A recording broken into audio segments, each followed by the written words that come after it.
हे आहे Marathwada news network आणि आपण पाहत आहात मराठवाडा न्यूज। या कार्यक्रमाचे प्रायोजक आहेत हिंदुस्तान हार्डवेअर सारखणी।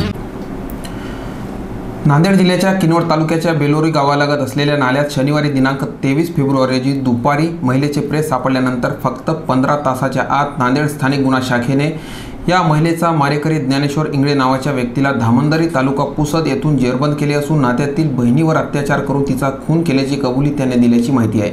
याबाबत अधिक माहिती जाणून घेऊया। किनवटचे पोलीस निरीक्षक दिलीप तिडके यांच्याकडून ते थेट आपल्यासोबत फोन लाईनवर जोडले गेले आहेत। तिडकेची काय ताजी माहिती आहे आपल्याकडे?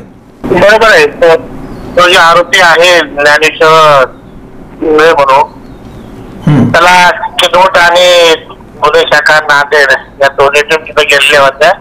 दोघांनी मिळून ताब्यात घेतलेला आहे आणि त्याला अटक करण्यात येत आहे। अटक केलेलं नाही, आता करण्यात येत आहे त्याला। तिडकेची या घटनेत अन्य अजून काही आरोपी आहेत का?